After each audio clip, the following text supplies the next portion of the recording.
And good morning, good evening, good afternoon, wherever you are in the world. I am Josh. That is Jason. That is JimBob over there, our guest for tonight.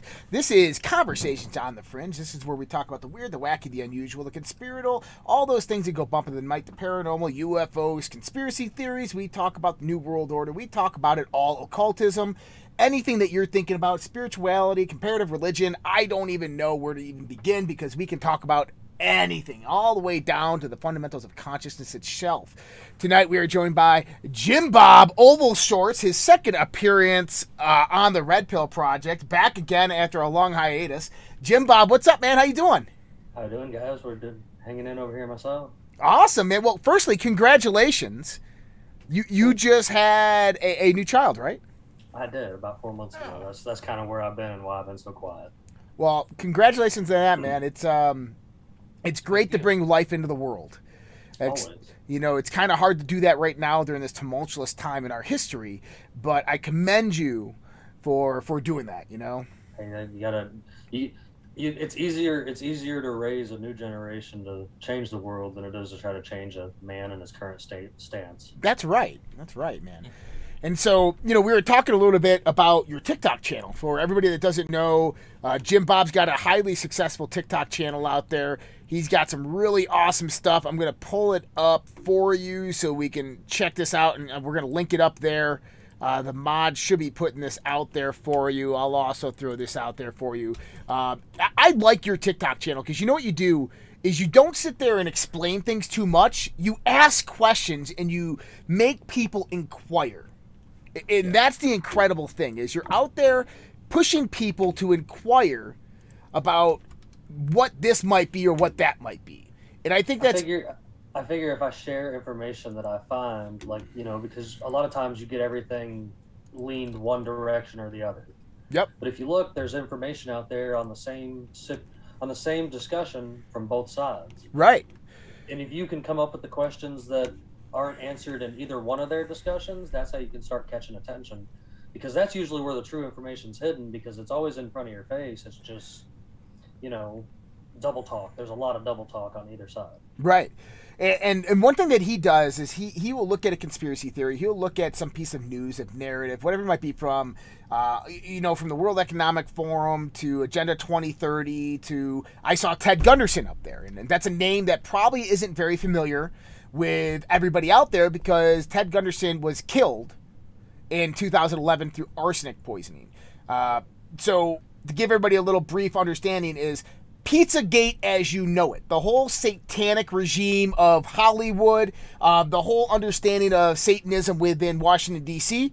This was Ted Gunderson who brought this information to the world, and he was killed for revealing this information. JimBob, can you give us a little info on Ted? Do you know? And I know he was the director of the FBI, director of a branch of the FBI, field office, LA field office.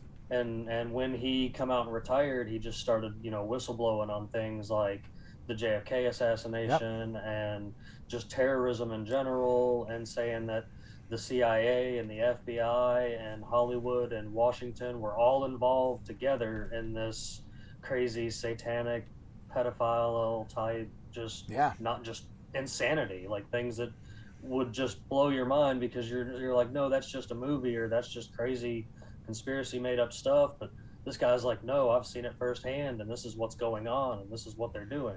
Right. And then, of course, you get the whole suddenly he's dead thing, and that just not to involve anybody specifically, but you always hear about the whole Hillary. Her list is long, and Arkansas. He's another one on there. Yeah. You know what I mean? Because it's always an accident or, just random, poisoning. I mean, it did come back with him that it's arsenic poisoning. Right. They've actually shown that, he died of arsenic poisoning. So that I don't think you're going to do that to yourself for sure. So. No. Well, it's interesting because Max Gerson, people don't know this name as well. Max Gerson His daughter is Charlotte Gerson. If anybody's seen the TikTok video going out there of hydrogen peroxide and putting it all over your skin and how it kills viruses and bacteria, and this is utilized as an anti-cancer agent, antiviral agent, that's Charlotte Gerson, the old woman at the chalkboard telling you what it is. Her father was Max Gerson in the 1930s, 1938. He published papers which were peer-reviewed and actually went out there on, I think it was a 400-person clinical test trial and cured cancer, stage 4 cancer in every single one of them. Yeah. And he was killed in 1942 by arsenic poisoning. Yeah. Seemed to be the route to go back then. Yeah. You know, or at least one of them. Here's what I find incredibly interesting is that these people, you know, they came out to the public and they didn't want any kind of monetary gain. They just wanted to say, hey, listen, these people are freaking evil. Mm-hmm. Yeah. They were killed for it. And people didn't believe them. And what I find so interesting about that is that these same people, myself included, could go to church on Sunday and listen to the pastor say the devil is real, the devil is there. And here we are. People come out into the public with no gains of monetary value or anything like that, just public knowledge, and people don't believe them. Oh, that's crazy. That's hogwash. I mean, when are you going to start to believe, if you're a non-believer, when are you going to start to believe that plausibly or possibly that evil does exist and that home of where it exists is Hollywood? When are you going to start to believe it? Right? I think that's a hard thing for people to believe, Jay. I mean, think about this. You can believe in the Holy Spirit, and you can believe that there is the presence of the devil. But they love all their heroes that they see on TV and their movies and their music, and they idolize them. I mean, but isn't that just still along the lines of the same thing you're talking about? The evil that you're not supposed to idolize and such. Yeah, interesting enough, what you just said was they idolized the wrong person, right? You know, I want to say it was. I heard this interesting TikTok today, and it was about this 13-year-old boy that called up a radio station, and he said, I had a problem with my cow today, and that cow when that cow was born to a really old mother, and she didn't have all the nutrients in her milk that she really needed, and he said that cow that she gave birth to 5 years ago broke its back today. Oh man! And he goes, and I had to go out. And I had to put the cow down. But it was really hard for me because that was my favorite cow. It was like, that was my cow. And he goes, you know what the Lord said to me?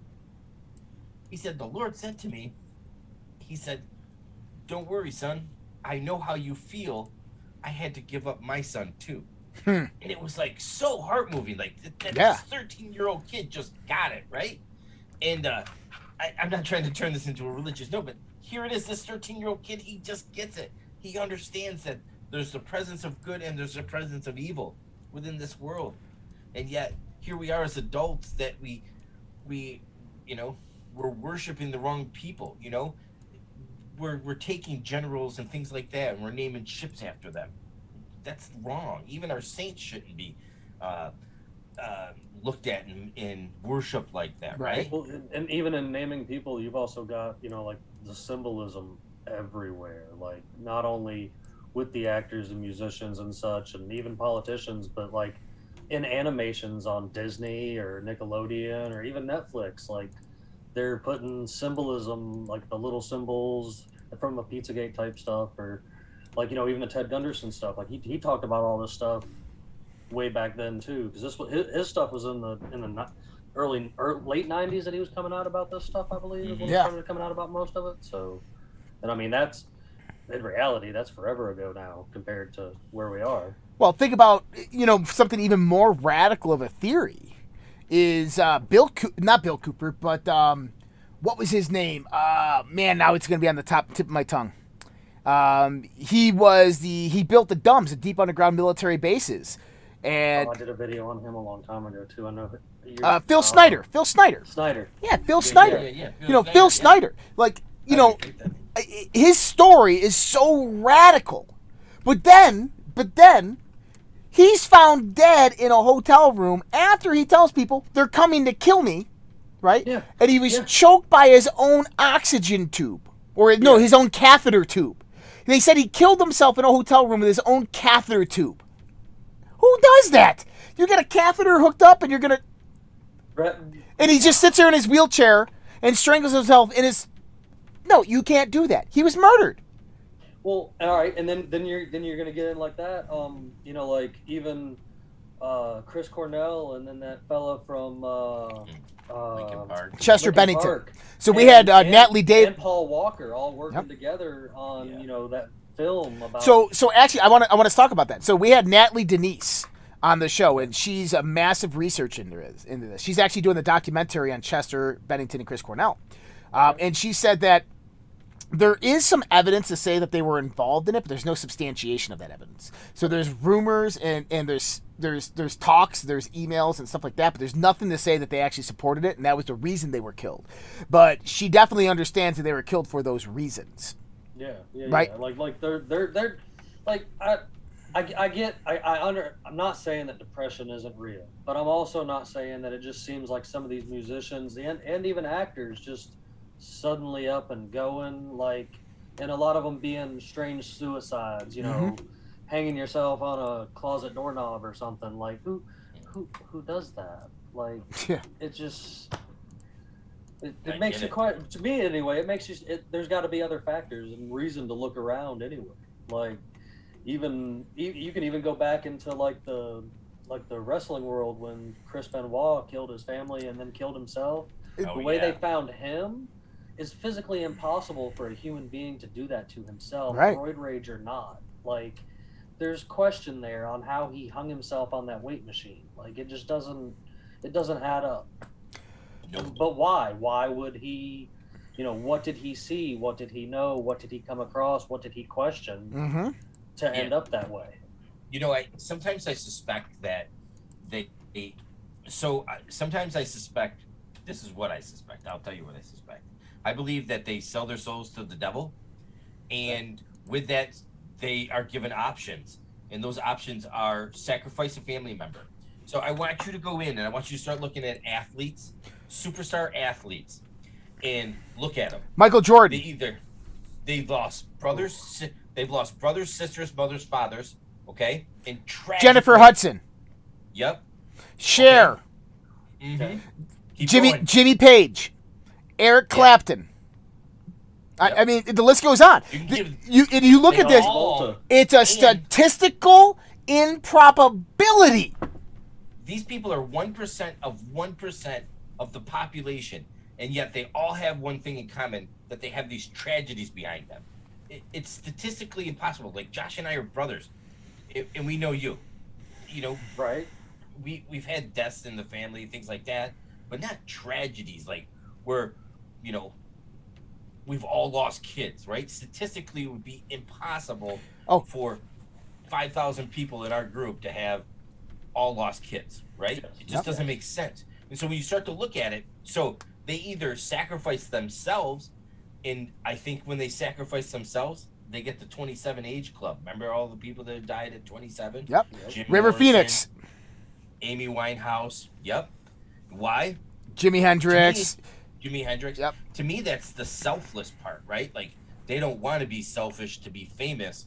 They want to be memorialized forever. Well, I think what it is, 27. I think what it is with those people is I think that's that cult that comes up to them and says, you have to sacrifice a famous friend on their 27th birthday if you want to be famous.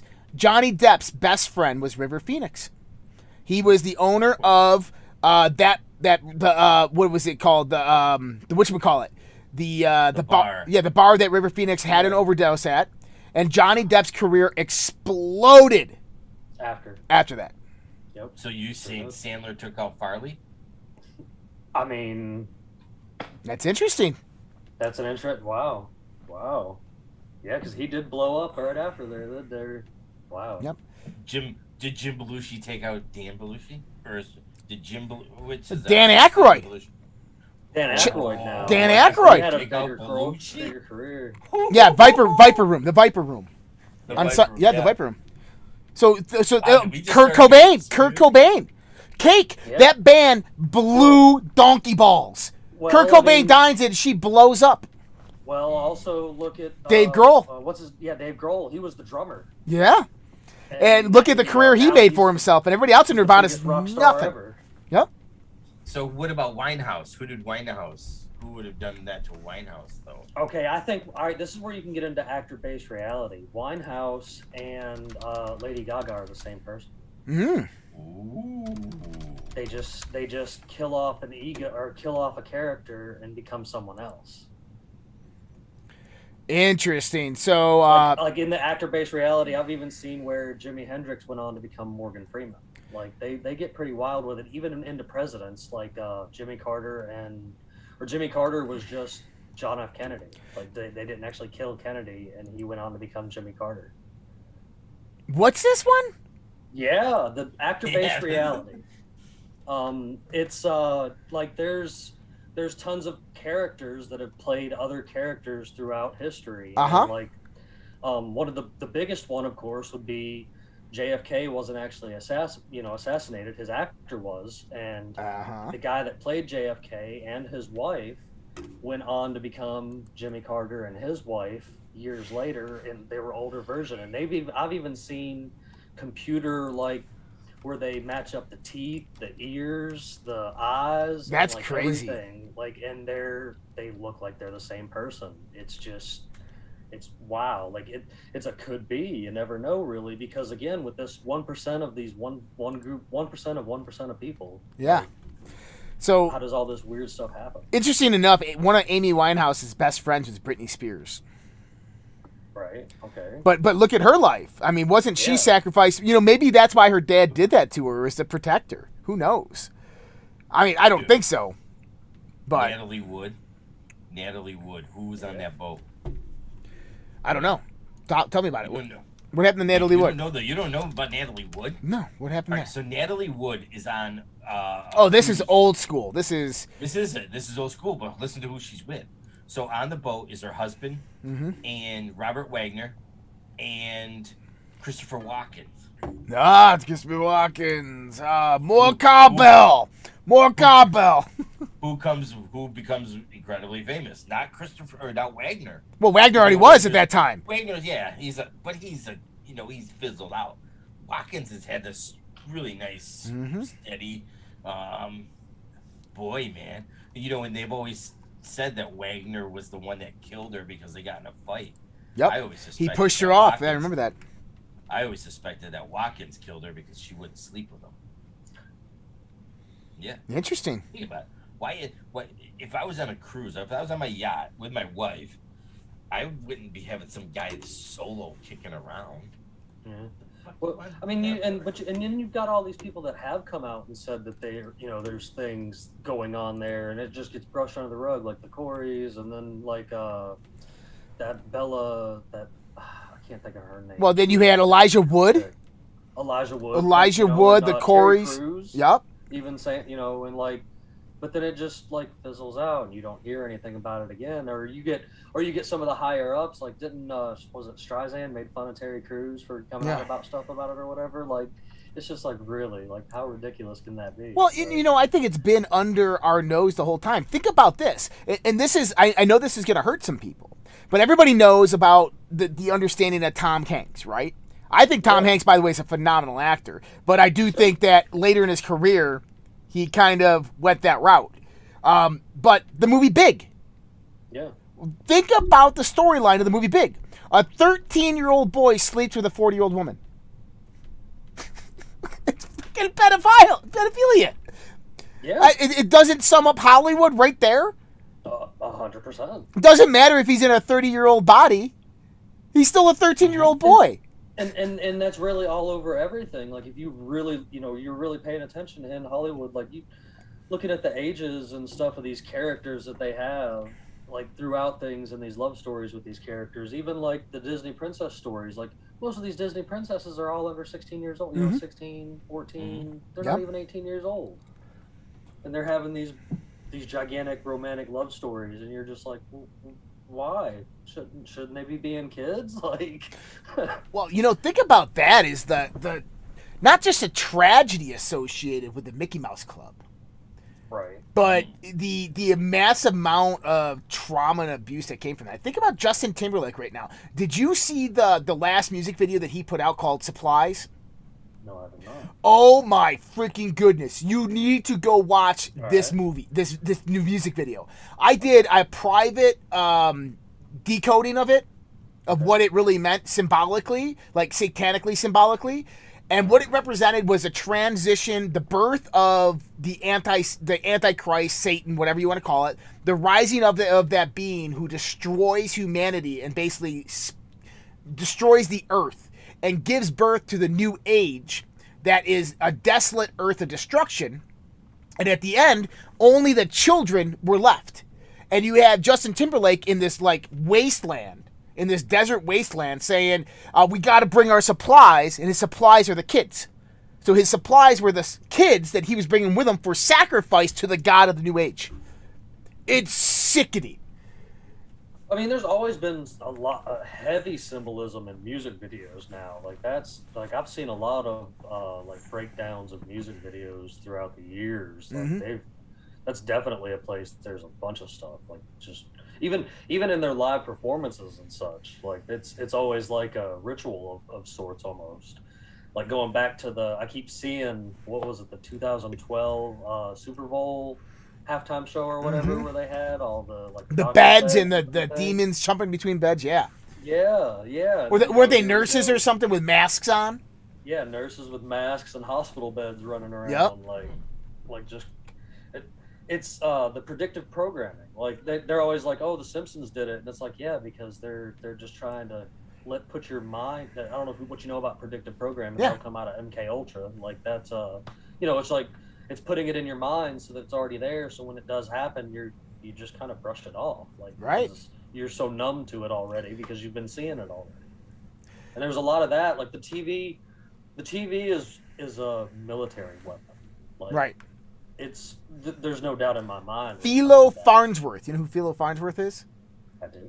Philo Farnsworth is the inventor of the modern day television. And after he created it, he said that is an abomination and it should be destroyed. And he wouldn't even have one in his own house. That's right. And Sermons, yes, I do know a lot about something that you know nothing about, obviously. So you can keep it up in that chat and you can keep it up with your rhetoric, dude. But we know where the truth lies. Anyways, I'm going to not comment on that anymore. There's someone in the chat that's just causing drama. Yeah. That's what he does. Yeah, I get that anytime I go any kind of video. Seem to know a lot about things that he doesn't know anything about, obviously. So, yeah, we get that a lot too, and that's that's okay. I encourage you to do some research instead of just projecting with your feelings hurt, because it does. That's right. It doesn't get you anywhere. You know, we did a show on Christmas Eve about the origins of Christmas and Santa Claus and stuff. And so we went and talked about all the different origins of Santa Claus, how the original derivations comes from the worship of the Norse god Odin, and how Odin would ride through the sky on December 21st with his horse and chariot. And he would deliver they would celebrate this because it marked the end or the death of the sun. But if it was a good harvest, then they would celebrate it. If it was a bad harvest, they would sacrifice unto it. Yes. Right? And so this is one thing. And then you got, what is it? You have St. Nicholas. Then you have the whole Northern Siberian not cults, but shaman tribes, which they did. The mushroom thing, Amanita muscarella. So we talked about all this.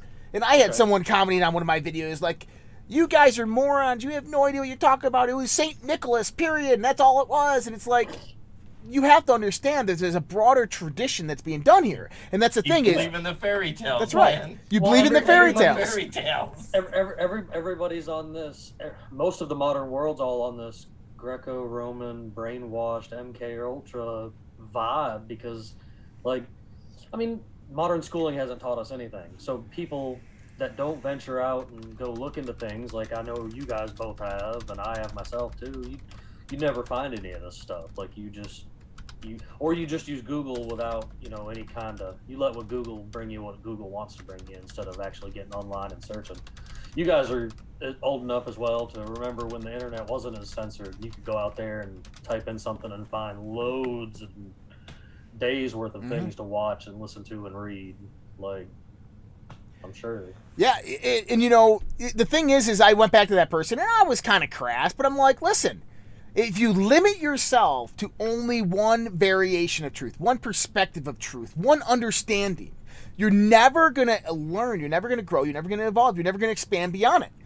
Anything that tells me that I have to be limited in my belief, that thing right there is a mechanism of control and manipulation, period. I don't care. Yes. I don't care if it's like, but Jesus said, or but God's, I don't care. If you're telling me that I have to limit my perspective to this small little box and there's nothing outside of that, and I can't look outside of that, then you are a controller. You are a manipulator, and that's all you are trying to do. And I do not associate myself with that level of propaganda, disinformation, misinformation, or leadership or authority. Correct. This is why we have canonized versions of the Bible, right? Because the Roman Catholic Church made it a law that these books are the ones that you should read. You should not read any of the other ones. Canonized just means that the Caesar says these are the ones that you can read. Later on, it becomes the King James Version, which the king says this is the one you should read. It's like Joe Biden coming out there and saying, hey, this is my approved Bible. You can read this one, but don't read any of the other ones.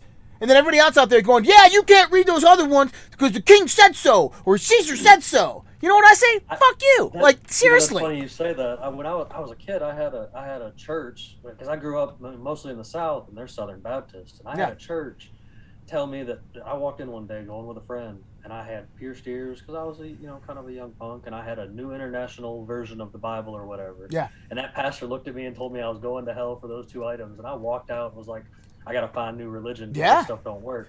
Well, religion itself is a mechanism. I mean, that started my journey, really, because I was just like, well, I got to start looking into other things. So it started with, like, other religions, and then it was like, well, this is kind of all the same. Maybe there's something outside of this. Right.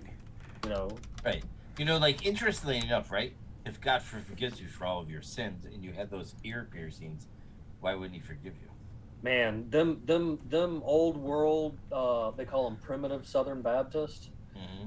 The women can't wear pants. They can't do makeup. They're it's a different world down here in the Bible Belt.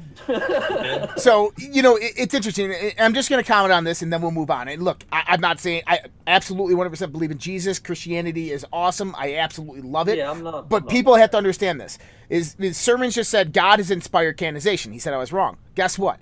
It's the papal that derives canonization. So it's the Pope that derives canonization, okay? So the Pope is the in-between between Christianity and God. Like, that's the whole point, is you cannot go directly to God. You have to go through the Pope. You have to go through Jesus Christ, right? You have to go through this intermediary, okay? So the Pope, who, by the way, 33 popes in the history of Catholicism have been directly connected to Merovingian and elitist bloodlines, including financial dynasty bloodlines, which we've shown on this show before. And so you're telling me these people who are elitists, who are trying to control the world, who are trying to manipulate the world, that since they come out and say that it's divinely inspired, and this is why this person's a saint, or this is canonized, that we should just accept that? No, sorry, it doesn't work that way. You can contest it all you want, but you have to understand that this world is built upon manipulation, control, and fear. And that mechanism of religion, religare, the Latin root meaning to mend back together that which was once broken, is derived for the fact of controlling and manipulating people through a mechanism of fear, period. Okay? Now, if you want to be a spiritual context and talk about Christianity, I'll talk about it all day long, and I'll absolutely love it because it's a beautiful thing. It's an amazingly beautiful thing and amazingly beautiful practice. But if you want to talk about the fundamental practice, the organization of a religion itself, I'm telling you, it's manipulation. That's what it's meant to do. It's meant to stray people in the wrong direction to the action of a few towards the goals that they want, not towards your own salvation or your own freedom or liberty. And that's the key, man. That's what Hollywood is. And it's funny you bring that up, because there you go. Because fear is the primary objective there with their use for mind control, which is Hollywood. Like in Hollywood, what are they like? Where are the main places that are always being attacked? New York, Los Angeles, Miami, Washington D.C. All liberal, all liberal cities. Well, I mean, it's all these congested, highly populated cities. Of you can say definitely all liberal and such, where they're all trying to control each other's lives because nobody can just leave each other alone. Like but that's they propagate all this fear through all these movies and stuff like that in cities like that, and so it makes people like that worry about, well, what if the day after tomorrow really happens in New York City? We should have laws in place so that we can keep this from happening. And that's mind control. Like you can't tell me that's not mind control in some form of way. Well, the word Hollywood derives from the ancient magicians' wands in Druidic culture. This comes from the holly tree, the holly wood. That's how they made their wands. Yes. Wood and deception. There's so much, of that ancient, symbolism and wordage and stuff throughout, Washington and Hollywood, even. Yep. Jay, what was you going to say? I'm sorry. No, I was just listening. This has all been great dialogue. Yeah. So if you're going to bring up the Hollywood aspect of it, I was kind of wondering where you're at with the Walsh thing. So I've been reaching out to her, and I even have people who have had her on her show, and I can't get a hold of her. So if anybody knows Megan Walsh and can get her a hold of her for me, we'd love to have her on the show. This is John Walsh's daughter. She's John Walsh, America's Most Wanted. Everybody knows him. But the proclamation is that he was directly involved with his son's death, that his son was a sacrifice for his wanting to be an elitist. And he actually ran the National Center for Exploited Children in his regional district, and he was trafficking children in that area. And this is from his daughter that she's saying this. So, yeah. So you remember the milk cartons? Yeah. I'm missing. Yeah. Yeah. That was like the Wayfair of the 80s, man. Yep. Well, I mean, and even still today, like you can walk into a supermarket or into a Walmart or whatever, and there's still that big old board right there at the door of just hundreds of pictures of missing people. And like, when are people going to realize that the missing people, that stuff coincides with stuff somewhere, whether it be the tunnel systems all throughout America that they're finding via Google Maps now that are in like national parks and stuff. Oh, I love this. There's tunnel systems not only throughout the country, but they even go out into the ocean. Like they found all these I don't know if you've seen that guy on TikTok or not, but he just follows all these tunnel systems, and there's tunnel systems all through the Pacific and Atlantic Ocean. Like he literally goes down in them and just no. Like he's using Google Maps to show you like. Oh, okay. You can see the lines, especially out in the ocean, where there's like tunnels that are going from the coast of Florida all the way out past Bermuda into like little islands and stuff that you don't even really see on the map or that aren't even like labeled because they're privately owned islands and such. That's nuts. Well, what was wasn't there one dude? The Teddy Roosevelt story. Yeah. And all the Rough Riders, how he created the national park system to limit the amount of traffic into the wilderness areas, and he took the Rough Riders actually in there searching for whatever was killing all the people in the national parks. Because people would go in there and they'd disappear. Yeah. I mean, they believed it was Yeti. Yeah. Well, have you ever heard about? So there was this dude on TikTok, and he would do these things, and it was confessions of forest rangers. No, I haven't heard this. Have you heard this? Oh, dude, they're spooky as shit. And the number one thing that's spooky as shit about them is the flight of stairs that are just sitting in the middle of the woods. Like, dude, we're talking like 10 miles wind. There's no way somebody could just build these out there. And the one thing amongst all of the forest rangers or these people that would search for missing people was you don't go near them. And in some of these stories they talk about finding missing persons were incredibly disturbing. Like, kid goes missing and they find him like up, 10,000 feet higher up in elevation, no shoes, free, dead, obviously. Like, just how did he get there? How did he get there? Yeah. They're like, there's no way an 8-year-old kid gets this high up. Or in one particular case, it was a kid that was up in a tree. They sent this one guy up to get him, and by the time he got him up there, the kid was disemboweled.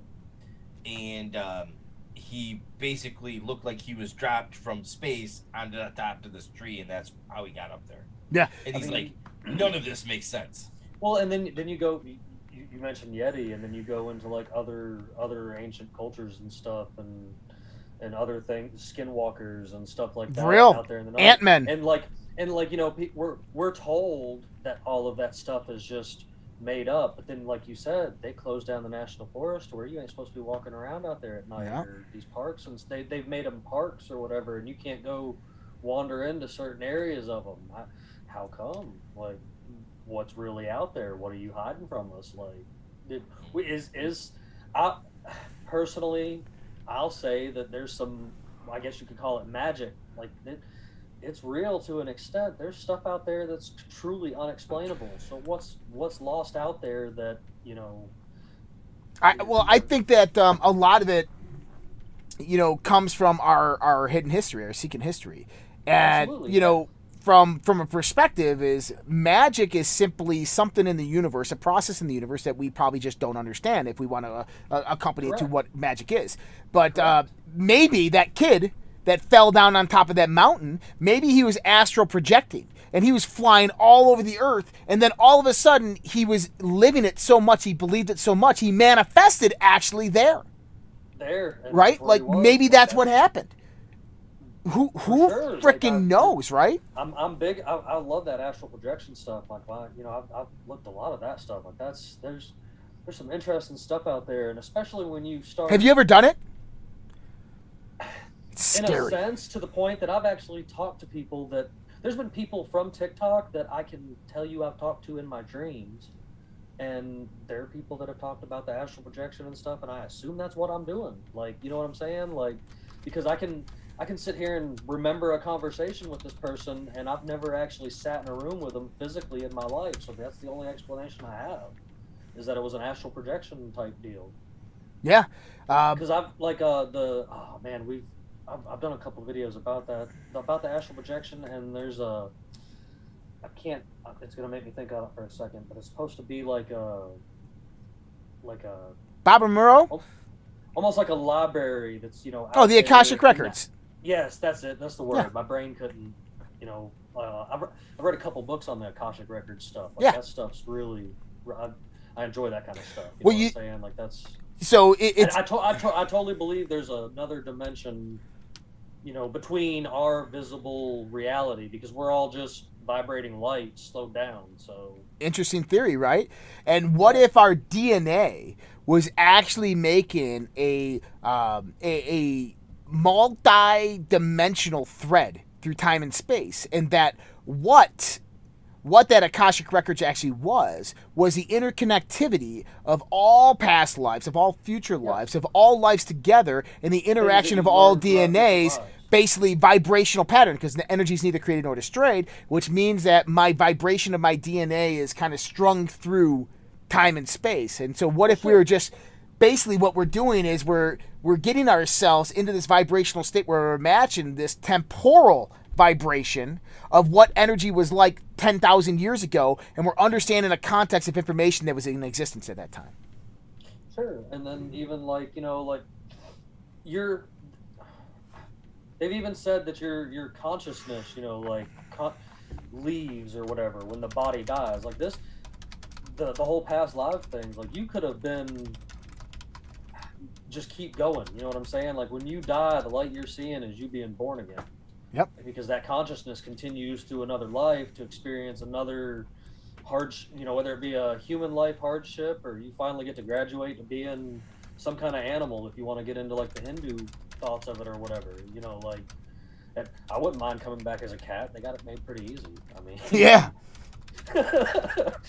kind of tired of doing the human race. Like that stuff's it's always interesting to live through an important part of history. Like that's the way I look at it now, is like we're 100 and something years from now, there's probably going to be 3 dudes talking about things that we're talking about now as some kind of either conspiracy or fact, depending on where the future goes from here. You think about this, is what if in the future they're like, did you know that people, like these beings back then, they used to stand in front of these little things, and they used to project each other's consciousness to each other's rooms, and they could communicate with each other. No way. Like, yeah, Right, man. like- Think Right, about it. I Like, mean- it makes sense, right? Like, If they don't if the technology doesn't, we go to like another reset, like our I truly believe our entire like history that we know is pretty much a fabrication for Agreed. the most part. And like who's to say that, and I like to say that there's really nothing new under the sun. They just keep re-releasing it slowly to profit off of it in a sense. And like technology was super advanced. They just buried it all and decided to, look, what can we make the most money off of for the longest time before we can actually release this kind of technology out and such. Because you were talking about like the Wizards and the Hollywood thing, like they even communicated to each other, whether you could call it astral projection or even maybe through a screen of some kind, like an orb or a crystal ball at one point in time. Like Wizards talked about talking to each other via a crystal ball. How is that really any different than me and you sitting in front of a screen talking to each other? Like it's just a different era, just a different crystal ball. Yeah, You man. could call it, a lot of people say these screens are black mirrors. That's that's something that they used to use back in the day. Yep, 100%. And there's what was? Oh man, I just went blank on this. I was thinking about what you were just saying there. My bad. No, I was thinking about ancient cultures, and I was thinking about what are your thoughts on like Atlantis, Lemuria, and these types of ideas? I totally think Atlantis was a real thing. Why would he speak of it as an actual place? And you're talking about Plato. Plato, yeah. Why this is back to even talking about like Gunderson coming out and talking about this stuff. Like why would people talk about this stuff for the thrill of attention if you're not doing it for any kind of monetary value? You're just writing it down because it's what you've seen with your own eyes. And talking about Atlantis, that the rift structure out in the desert out there in Africa, possibly being it matches the dimensions and the rings and everything that Plato discussed for being Atlantis, and it's very possible that whole area, except for the rift structure, was completely underwater back in the times of Plato. Now, here's a context I want you to bring into your mind when thinking about this, though. You just said that you believe that all of our history is fabricated. Yes. Which potentially means that Plato himself was fabricated. Which means that if they were going to tell this story, which means if they're going to tell the story, those people that information is most likely inaccurate in the context of what he was talking about. I would always say that if we're going to talk about Atlantis, go to the Pacific Ocean and just go to the west of South America. And 1/3 of the freaking planet is completely surrounded by water. There's no landmass. It's unproportional in the sense of landmass. Sure. Why? I've sailed over there. I've been over there in the ocean. And there's weird shit over there. Yeah, definitely. There's weird phenomena over there. Yeah. But I mean, then I guess the reason I would be looking more at the Atlantis being the over in the African side of things is because somewhere in Egyptian history, which is opposite of the Roman Greek type history, they say they come, they're descendants of the Atlanteans that survived after whatever happened. That's who started Egypt. And Jim, you got a fan out there, James Proudstar Warpath, is like he's saying what's up to you. I think he found you from TikTok over here. Awesome, hey bud. Very cool, very cool. Earlier you said something about past lives. Yes. And man, dude, I saw one about this girl from Sri Lanka. Have you heard this story? No, go ahead. Maybe. So she basically is boring, right? She's as a young girl, she basically says that I think it was about 3 years old, she starts to talk about this past life of being a man, and that she used to be an incense maker, and that she basically knew how to make the incense, and she even knew the brand of incense that she made in this past life. Okay? And so they go and look it all up. She's like spot on, man. She has like everything down. She talks about who she was, and she was a man in this past life. And she actually had a second wife, or he in this life had a second wife that nobody knew about, and she was spot on there. Okay, now here's where it gets all freaky. Is she died by getting hit by, as a man, she was hit by a bus, and she was hit on the right side of her body. And in this life as a girl, her birthmark was on the right side of her body. I've actually heard a couple stories like that. Yes. Even one that where a kid was saying that they were Princess Diana in their past life. That's interesting. And their parents took them on got the public tour that they could get back when this was going on. The public tour that was over there for the mansion and whatnot in England, and was pointing out things that only like some people are supposed to know, and where rooms were and such, because this little boy was Princess Diana in the past life, and they murdered him. Like that's that was his story. Like and then there was just other stories. I've heard other stories like that, like of people that talk about their past lives. And there was actually a girl on TikTok that she specializes in helping you look into your past lives. Interesting. And stuff like that. She's big into that medium type stuff like that. I've been following her since I was on there at the beginning. Her name's Kat. I can't think of her right off the top of my head, but I've seen her talking to a bunch of people, and people talking about the past life stuff she's unlocked, and I'm like, that stuff's real interesting, because it's almost like the I don't know if you guys are into video games or not, but there's that Assassin's Creed series where they use that device for them to go back in time, but it's through memories. It's through your genes, right? And I mean, literally, you jump through your ancestral genes. I guess technically throughout your genes, since you share genes with your family, somewhere deep inside your brain should be memories of a relative past. I mean, that would logically make sense. And then your consciousness too, even if your consciousness just keeps going, there's somewhere in there's got to be memories of that life's past. 100%. One of the things I found really interesting about the Sri Lanka girl was that where she lived in this current life, she only lived 150 miles away from where she had died as a man and lived as a man. So what I found interesting was that she was still in Sri Lanka, right? And that always raises the questions. So let's just say that, for the conversation's sake, that past life regression or past lives and reincarnation is true. Do you stay within that same country? Right? You stay within the same country? I've heard you stay within the same. I've even heard some perspectives saying you stay within the same family, bloodline, family. Yeah. So there's a story out there. We'll be brothers again. Well, there's a story out there of I think he was Scottish or Irish. This kid, and at the age of 4, when he could start to talk, and this is published. This is a published study that this one psychologist who had an out-of-body experience did a whole book on this. But this boy, he started talking about his past life and who he was, how he's a merchant, and did all these things, and he started talking about where he lived. And his parents were like, that's odd, because that town is right next to ours. And he started talking about his wife, and he knew his wife's name, and he knew where he lived, and he kept on come on, I want to show you. And he ends up taking his parents to this house, and sure enough, there's the house, there's his wife, she's still alive, her husband passed away a few years ago, and he knew this woman inside and out. He knew everything was in the house, he knew where everything was, things that he hid. He knew intimate details about the relationship.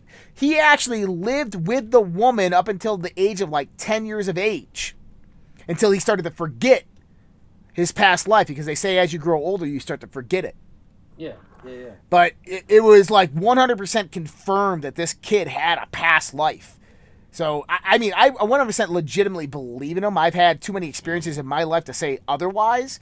I don't think that this life form, this is when you die, that's just it. I think that this consciousness just goes on to the next level, the next generation, the next group of wherever you're going or whatever, however long you've been there.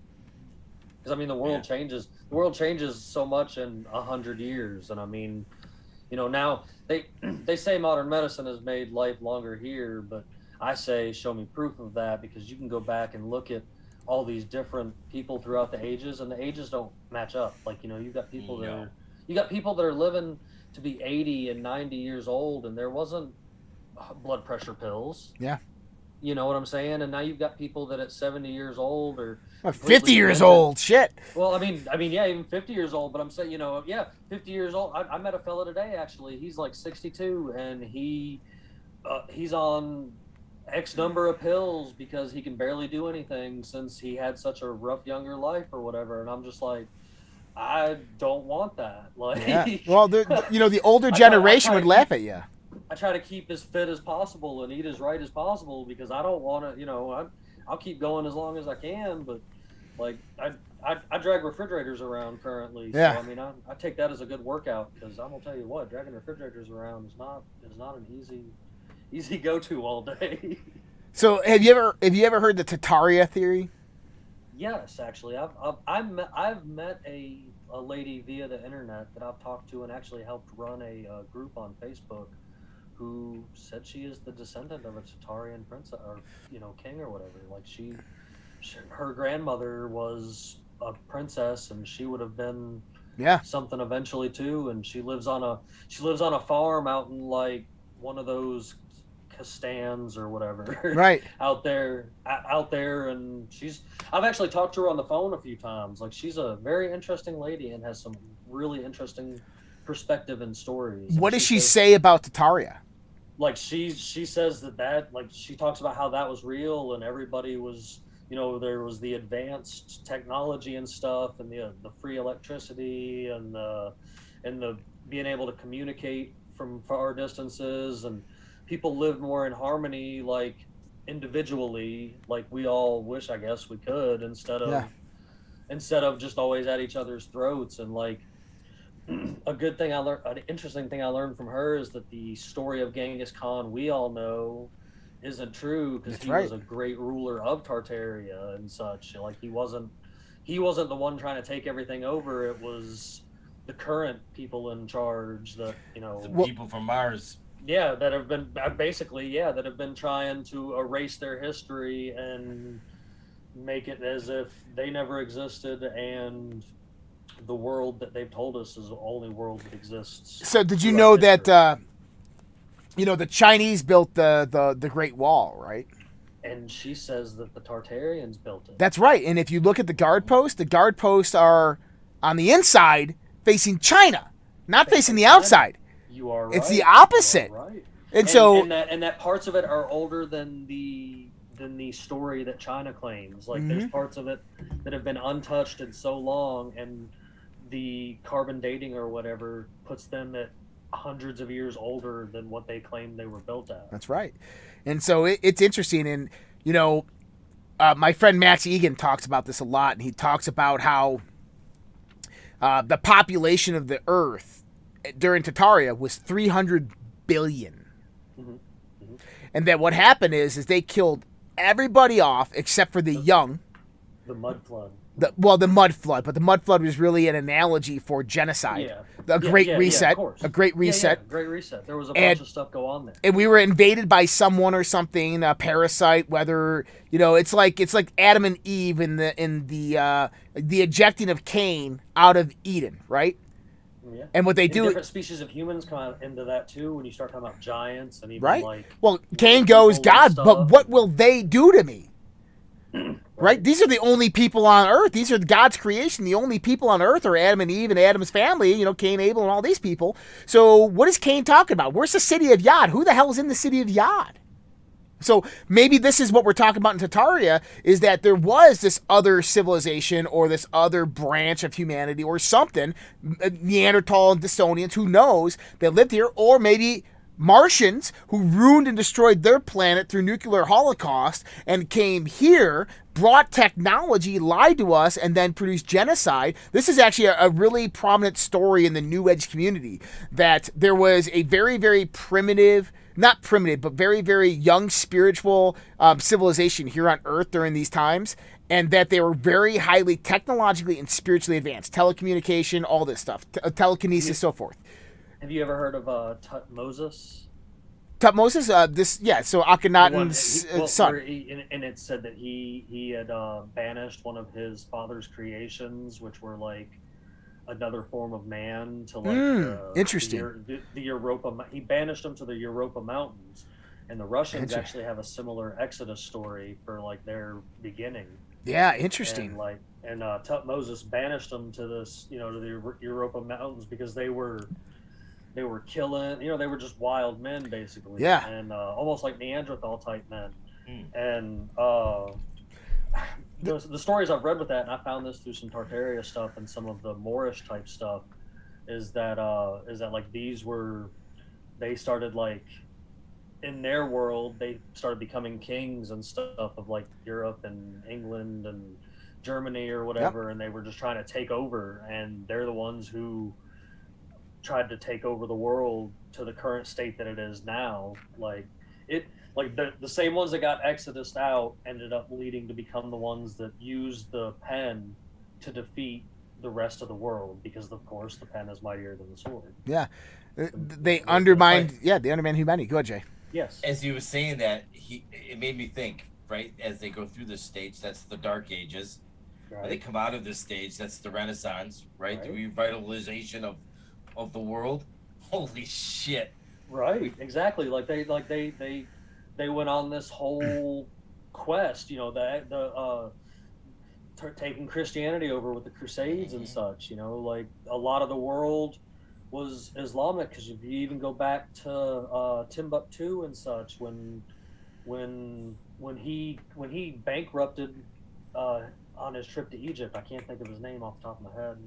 It's chasing me now, but there was that once king of Timbuktu. He traveled to Egypt. You're gonna make me look it up. I did a video. Yeah. And everybody I know is probably. Well, think about this. You have the Vedic mythology, and you have one of the most ancient books on this planet with one of the most ancient languages, which is Sanskrit. Okay, the Mahabharata is the ancient epic. It's 8,000 years old. The actual copies exist in Nepal, and it talks about the war in the sky where Rama fought the other gods in their vessels of clouds of light in the sky, and the clouds shot electricity between each other. Right? Now, think about this. What if what happened is Tartaria was real, and it got invaded by some type of other civilization that looked just like us? Yeah. Or another civilization that was bent on world domination, which is where you could start getting into like all these secret societies that have clearly existed since Lord knows when. Like you can trace things like the Masons back to Egypt and such. Well, yeah, Hermeticism, the origins of Hermeticism, alchemy. You can trace it to Kemet and so forth. Yeah, and even there was a lot of people were alchemists before they were mathematicians or whatever. Like that's a real thing. Well, you know what alchemy really does, right? It merges science with consciousness. Yes. That's really all it is. Yeah, I didn't really get this whole witches and warlocks thing. I didn't really get any of that until we had David Whitehead on, about a month ago. Yeah. Okay. I don't know if you follow David Whitehead. You should. I know exactly what you're talking about. Dude's fucking awesome, but he really that whole show just kind of put it all together for me. And all of a sudden you're just like, man, how much of this real world am I missing, right? Right. I mean, even in all your little fables and stuff, the witch or the warlock was even one of the most powerful beings in all the land, back in the time of knights and kings and stuff like that. Like that's who they consulted with, was their witch or their wizard or their shaman, depending on what culture you go into. There's different medicine men of every culture, and they all use some form of alchemy, with everything. I mean, even if you look at alchemy today, right? I would love for somebody to say alchemy doesn't exist. Like that's all like stuff from way back when in history. All fairy tales. Let's talk about alchemy. Right. Let's talk about alchemy. Coca-Cola, Pepsi, Doritos. Yeah. Right? Start going into processed foods, my friend. Those are alchemists. Those things are made to keep you unhealthy, fat, and put you in the hospital. Absolutely. right? They are part of the system. They are part of this entire system to put you into the grave. My grandfather always tell said me that that if the it needed a alchemist doesn't commercial, exist. it probably wasn't good for you. Mm-hmm. Well, not only that is the commercials. I love that. The commercials are alchemy. Alchemy is a mental process, so right. Absolutely. But it can also be a physical transformation. Alchemy is the process of transmutation, but it's meant for intentional transmutation, where the action has a derived sequence, either a benefit, a result, or a consequence. And so these people are very masterful in alchemy, and I call them black magicians, and there's white magicians. And this is why they're leading to the next stage, because they figured out how to automate everything and they don't need the tax cattle anymore. That's it. That is Like, exactly it. And we're heading towards the new age, and it's time for we got the herd has gotten too big. It's time to diminish the herd again and bring them down to a manageable amount. Just leave the children there. We can have infantoriums again, and incubators, and orphanages can rise up because there's no more adults because they're all gone. And we can rebirth civilization all over again. And we can have all this automated stuff because we figured out how to do most of their jobs with computers and robots. Yep. And I mean, now you've got AI out there even saying that it was a mistake to create me. So like, I'm already like, oh God, we need to stay away from that stuff even more now, because you get into some of these other agendas and the World Economic Forum, and like transhumanism is a real thing. It like, is. They're trying to merge. They're trying to trap your consciousness inside of the computer. Well, and I wouldn't even call it transhumanism. I call it dehumanization. I was actually in. I was playing a game on Oculus the other day, so I'm in the a metaverse, right, in this game. Okay. And the guy's like, dude, I don't want to live in this world. I hate this world. I hate everything about it. He goes, he's like, he's a nice guy, right? And he's like, I'm polysexual, whatever that means. And he's like, he goes, I hate this world. I hate people. I just want to upload my consciousness in the metaverse and just let me fucking go. Cool, right? Like, more power to you. But I mean, if that's what you want to do, sure. Right? More power to you. But I think that there's some severe mental illness with people like that who think that, right? If you can't live in reality, oh my goodness. Sure. Right? I mean, sure, it gets a little rough around here, but you can't. It's not all that bad, man. But you gotta look at reality. You gotta look at reality, and you gotta face it. You gotta face reality for what it is. A lot of people ask me, I started a lot with the whole Q thing, right? And I can run circles around anybody in the sense of the Q information, the Q, the Q knowledge, what the Q posts were about, the history of it all, right? And they say, well, why don't you do it anymore? The reason I don't do it anymore is because we're watching it unfold. It wasn't meant to be like this thing of predictions and prophecy. It was meant to be a warning of what is to come and what's about to happen.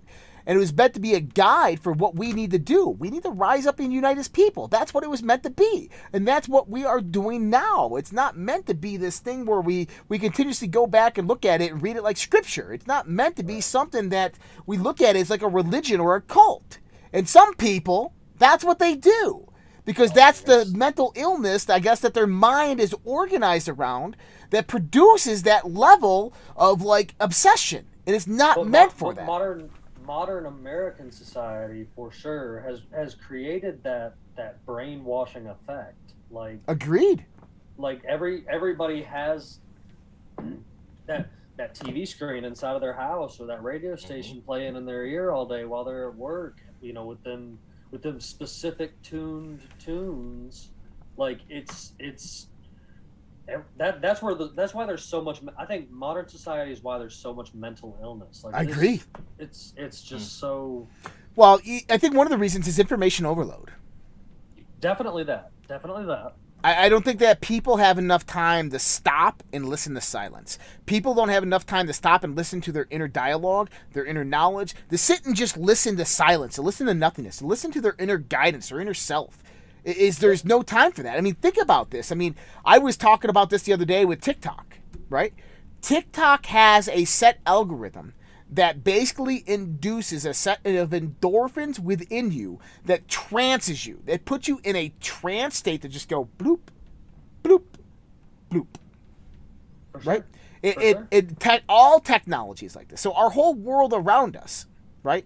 Our whole world around us is set up just like that. We call them micro-emotional stimulants. And that all these things stimulate your subconscious mind in just a small little way. To eventually, it overloads and you have an emotional reaction to something. And usually that happens in marketing platforms when they want you to buy something. Right? But it's been so exasperated beyond that level of marketing that now they utilize it to control action. They can control votes in an election. They use it to control public discord. Right? So it's gone beyond anything we could ever imagine. It's been integrated directly into what we know of as MK Ultra, mind control. I call it psychological warfare campaign. That's what's happening right now. And people need to understand that. And this is a warning to everybody out there. I sit here and I try to lift the veil on this information, right? Yes. Doesn't mean I'm right. Here's the thing, is all information out there is weaponized. It's weaponized for a direction of action.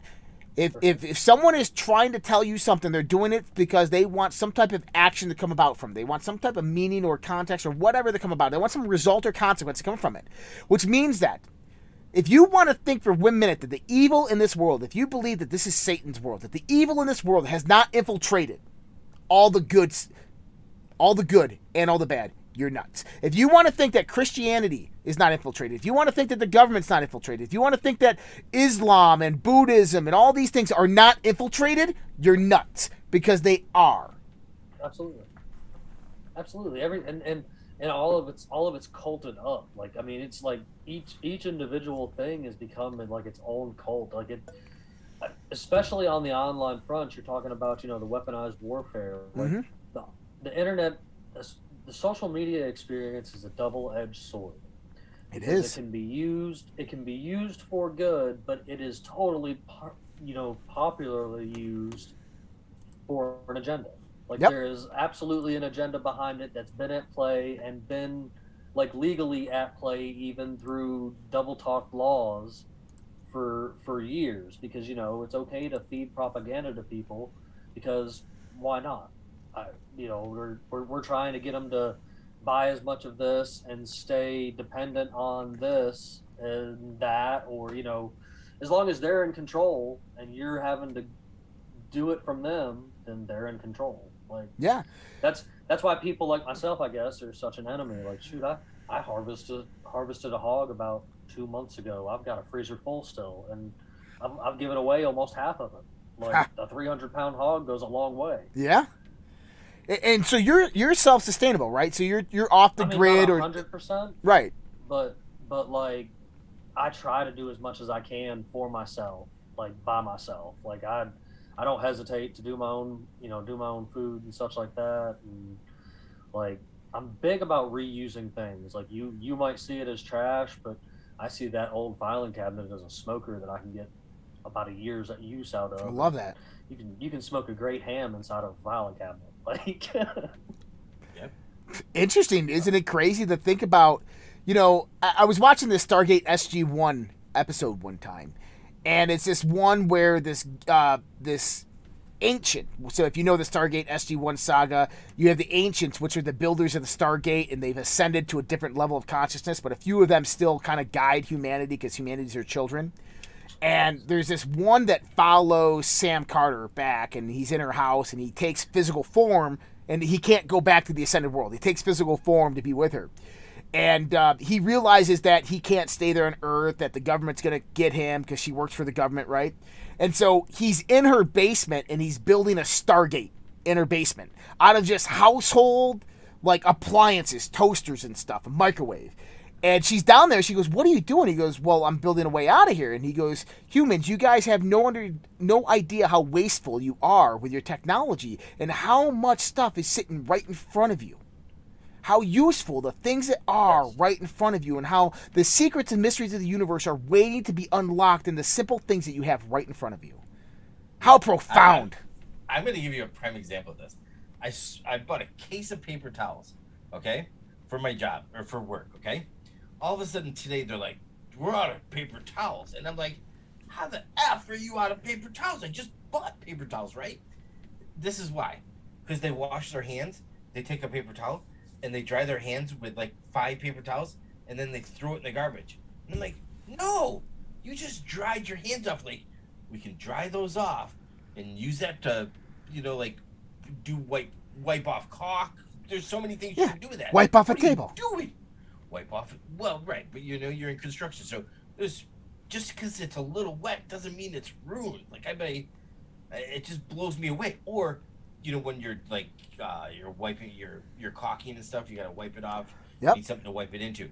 I'll take those paper towels and I'll open them back up and I'll wring them out and I'll get all the caulk out of them and then I'll reuse them 2 or 3 times. These guys are just taking the shit and just throwing it away.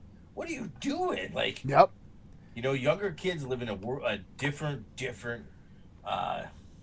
They're just different, man. They don't think like me. They don't think like you. And the boomers would say the same thing about us. Oh, 100%. Right. But I learned from boomers, right? I became cheap I became frugal in some sense. Yeah, I wouldn't call it cheap. I'd call it frugal. Yeah. There's still things at my house that I want to do. 1, because I can do it, but 2, because it saves me money, right? Like, but somebody was like, dude, you paid $120 to have your oil change? Yeah, I did, because changing my truck oil sucks, right? They're like, so easy. I don't care. It's time. Do it. Time's money. Right. But I'm going to fix my roof. I'm going to, change a sliding patio door. I'm going to put new windows in, and I'm going to build a new deck, and I'm going to take my old pool down. Like, these are all the things I'll do, right? I'll dig holes. I'll bake French drains. I don't want to change my oil. The fuck is wrong with that, right? But but I will do all of those things because it saves me money, and I really enjoy doing it, right?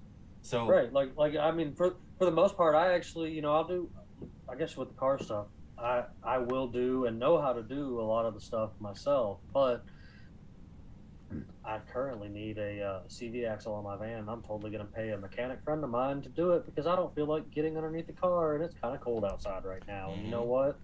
It's worth it to me to pay him the money to do it, and I trust him because he's good at what he does. Like, plus it keeps him going because it's like I'd rather pay my local friend to do the work than to go over to Walmart Service Center and let some idiot kid try to replace it and him not have a clue of what's going on. I'm going to change the oil in my truck next week myself.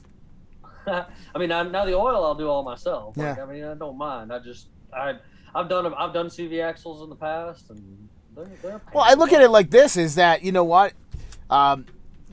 If you've never done it before, you should at least do it once. Sure. Right? 100%. Learn the skill yourself, because there might come a day when someone who's around that those skills are gone from this world, and you're the only one that has that knowledge or information. Secondly, you learn something that you did not know that you did not know, right? Yeah. So you grow as a human being. I was a Nissan mechanic for a few years, like until all this pandemic nonsense. Yeah, right. And they came to me with demands, and I said, I'm out of here. And here we are a couple years later, and I'm still doing great and haven't had to make a single change in my life or follow any of this, whatever rules they want to make up every other day. Because I'm telling you, don't the rules seem to change day in and day out? Well, it's just like the Just Us system, right? 15 days to curve curve the... We're on day 964 on 15 days to curve the spread. Oh, God. So Jim... I saw that one coming a mile away. Nobody else... I know, right? We all saw it. We all saw it. So JimBob... suckers that comply. Yes, sir. What's your favorite conspiracy theory that you've come about? That the government cares about you. No. One that I but we love you. The one that I always come back to a lot that I really like is the actor-based reality, because there's so many different routes you can go with that, and once you fall into that one, and you start seeing the similarities, and they start putting the different actors up beside each other, and you're just like, wow, that might actually be the same person, and how would I know if they're not? Because only time I've ever seen them is on a screen. Huh. And from what I've been told, or from my experience anyway, most of the things that come out of that TV screen can't be believed. Well, nowadays, Like 80% of everything you're watching is CGI. And It's CGI not real. Backgrounds, cars, everything. Yeah. Oh, absolutely, absolutely. You can have somebody in Baghdad and they're sitting in their living room. Yeah, modern day movies. If you watch a modern day movie, Yeah. even the scenery is potentially all CGI'd. And there's they're overlays. Just standing there in a suit like the Marvel stuff. They're just standing there in a suit with sensors on it in front of a green screen. Yep. And so the rest of it's done on a computer. It's interesting because do you remember that there's been a few of these? Joe Biden walking through the White House lawn and his foot disappears in the grass, and people are like, "Oh, it's CGI. He's in a green screen, right?" Yeah. Right. Or the one where he was at some senior facility that was also a studio here recently, or whatever. Yeah. Like some. But here's the thing: is these cameras that they have these days, the way that they increase the resolution, the up resolution, the 4K, 8K, and so forth, is they utilize a digital overlayer. And so they actually recreate within a digitized version of the environment it's actually projecting. It does this in real time. And so when you see that, it's actually kind of like a green screen overlay, and that's why you see things like that happening. And then not just that, have you seen the extremely creepy, real, like, movie makeup skin suits? Mm-hmm. Yep. Oh, Like- goodness. Like where you could be absolutely anybody you wanted to be because it's so realistic that it's disturbing, like, honestly. It makes you wonder who's real and who's fake. And yeah, which one's up there And how long it's been going on. and how long it's been going on, because I'm a firm believer in everything that they release to the public has been in their hands for at least 50 years. Oh, if you look at like, firstly, if you look at the CGI people, if you look at that one video of the CGI, like, I'm Barack Obama, and then he changes and he's like 30 different people, and then at the end you don't even know who he is, right? That one. Like, that technology's been around for a very long time. Then you actually had the silicon mask ones that look legitimate, like real freaking people. That has been around for 50, 60, 100 probably freaking years. Yeah, the whole makeup thing. Like, I mean, look at the beautiful creations Jim Henson made throughout the 70s and 80s and stuff. And you can't tell me that, like, they had somebody else wasn't doing stuff like that before him, because he had to learn it from somebody. Yeah. Right? Like, so. Good point. You got to wonder if David Rockefeller didn't really die. He just took off his costume and put a new one on. That's the one that disappeared down in the islands, ain't it? No. David Rockefeller, he was 98 when he died. Okay, not that one. My bad. Yeah, David Rockefeller, he was the Rockefeller heir, It but was a Rothschild, I'm sorry, that vanished down into the Cannibal Islands, and all those years later, they found him, or they found a video of, like, a random white dude in this group of all these. I remember hearing about this. Yeah. Yeah, and he was set to be something rich and famous and important, and he went on a tour to go visit this country. That's what they call them, tourists these days. And the story is that he was eaten by cannibals, but then it looks like he gave up on society and decided to run back to nature, like, and took up with these people for all. Doesn't sound like such a bad idea, does it? There's all the time I'm saying, hey, let's just go deep into the woods and just cut off the internet connection. Like, I'm good. I think I'm done with the people. I think that you need to do that every once in a while, that you have to disconnect from it all. Yeah, you have to. Because it is information overload. There is just way too much being bombarded at us. The things that we can't see, as well as information that we don't understand. So it's a crazy world we live in right now, man. Yeah. I was in a house today. This is an interesting story. So I was in a house today, and one of my employees observed this family eating lunch together. They're Asian, and they're eating lunch together. And one of the daughters got out of her chair, sat down on the floor, and was eating her noodles. And one of the persons said, "Can you believe she like sat down and she ate her noodles without her cell phone?" Like, she was just one with her thoughts and her food, right? She was enjoying her food. Right. She was enjoying the company. She, and you know what the person said? I want that. Think about that. Right. They said, I want that because this is always in their face. For sure. And I was blown away by it. Blown away by that they said, I want that. But Think they about can't that. have it.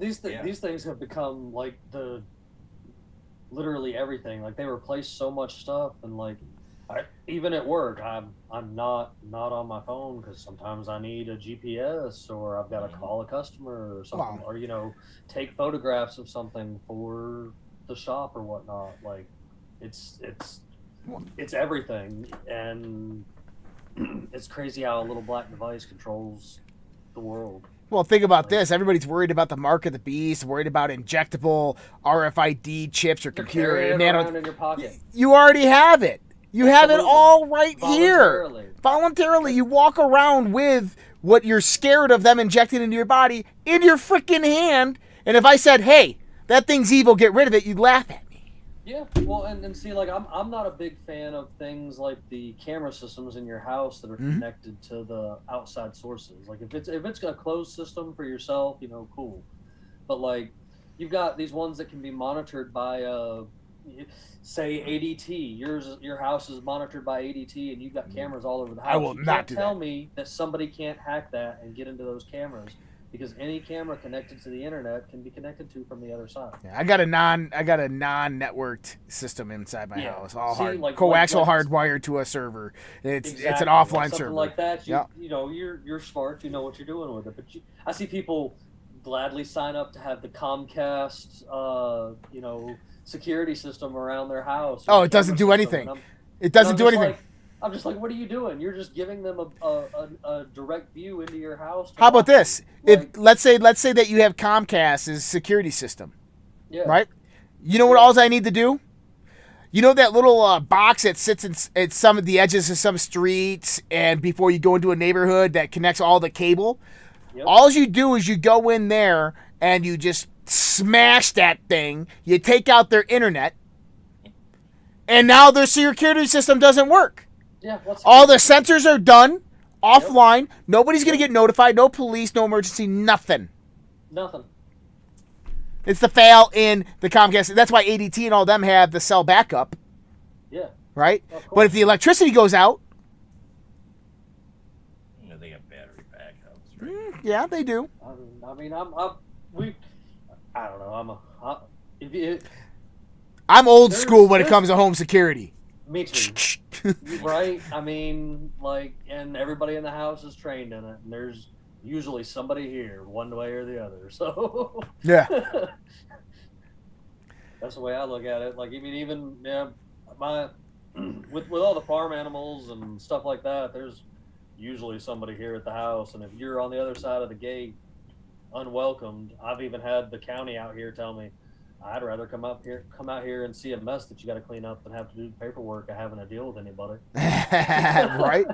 Because I mean, we're all the way out here in the woods. There's only 2 or 3 of them, and they ain't got time to deal with nonsense. Yeah. Well, it's an interesting time to be alive because we're, as a culture, as a society, as a species, I think everybody realizes that it's a very dangerous situation that the world is in. And I think that people realize that we're here because it's this evolutionary point of mankind, that we're coming up to this apex of evolution. And that what happened next is going to depend on how our evolution unfolds. Sure. Right? And that we're either going to be a free society, right? Kind of like similar constitutional liberties, these types of things, or we're going to be a society that is ruled and dominated and dictated, kind of like a hive mentality with bumblebees and so forth. And this is where this individual sovereignty, personal responsibility, self-discipline all derives from, is these evolutionary points in civilization. And so I think that humanity really has to stick together and make some really big decisions and stop listening to the propaganda, the news media. Stop listening to these things. Stop listening to everything everybody's telling you, even myself. Just go out there and figure it out yourself. Look at the information and say, is this person, is this organization, is this news outlet, are they trying to manipulate me? Are they trying to get a ruse out of me? What is going on here, really? talk to your neighbor. I mean, like, Talk to your neighbor. I can't stress enough, like, how many times I get caught up at the gas station with the old man that's got the cup of coffee, and you know what? Give him that 10 minutes of the day, because you might learn something out of that 10 minutes. Right. You know, who was it that sent me? Oh, there was this TikTok out there, and my friend sent this to me. And it was this dude that goes in, and he's a TikToker, and he walks in, and he, like, before he walks into the store, he goes, the majority of human beings, they're not real. They're just autonomous robots, AIs, operating in a system. Yeah, Jay said it. And the guy's like, they're all fake. Watch, I'm going to walk in, and I'm going to completely bullshit this guy. And he's like, what are you doing here? Oh, I'm here to give you some coupons. And he shoots the shit with him, walks out, and he goes, I didn't even give him coupons. I gave him the training manual to something, right? Like he's trying to show you that reality is completely bullshit if you pay attention. Matrix. Yeah, that's what we've been saying. We call it Spaceship Theory. Yeah. Spaceship Theory is that we're all cryogenically asleep. There's 10,000 of us cryogenically asleep on a spaceship, and our consciousnesses are uploaded into an AI system. And the AI system has been around for so long that we all know each other through multiple different simulations that we've been part of. And that the AI had to create fake simulations to basically populate the simulation to keep us company. And this is where the billions of people come from, and they're all fake, just simulations created by it, but it's trying to contain us and keep it in us even though we're trying to wake up. And that's where, like, ironically enough, the Avatar project, have you heard about that? No. Like, that's No. okay, that's a real thing that they've been trying to work on, where they literally want to merge consciousness with AI. And like by let's see, by like 2035, they want to be able to, like, transfer, like, interface with computers. Like, your robot can go out and it's you, like, on the other side of it. And then by, like, the goal is, I think by like 2045, to be able to transfer your brain, your consciousness, your life force into a computer. Into a robot. Like, they don't, like, you'll never die. You're going to be a robot. You're going to be stuck in a, like, and it's a real thing that was originally actually started by, like, DARPA and HARP, and now it's funded by companies like PepsiCo and Amazon, and, like, it's a real thing. Like, there's you can go to their website when you look it up, and there's, like, a happy, cheery video about how it's taking humanity to the next step of the future, and it's just like, no, we don't need to merge with computers. Like, this is not a good idea. Have you seen Altered Carbon? Yes. Altered Carbon. Yes. So your consciousness exists on this little disc, and you put it into a sleeve, which is nothing more than a body. And so I can take that consciousness and I can send it light years across the galaxy. And when you get to, and then they put it into a new sleeve, and you walk around like that, and the sleeves are just made. They're created. You know, the Avatar thing is wild. And there's the Devil's Mountain. Remember Devil's Mountain? Mm-hmm. Devil's Mountain looks like a tree. It does. Right? Now think of the Avatar movie with the big tree in there that connects the whole world, right? Yep. Then think about the flying things, the dragon type things in there, kind of like a pterodactyl. Yeah. Right? Think about the creatures, the oversizedness of all of the Avatar people, right? Now, they destroyed the humans and they forced the humans off the planet. But let's just say that the humans really won that war and really destroyed their planet, which is Earth. I don't know if you've ever thought of that. Well, so Jay, what if the Avatar people were actually humans? Exactly. And that the humans were actually the invaders that came in and really won the war. Think about that. Yeah.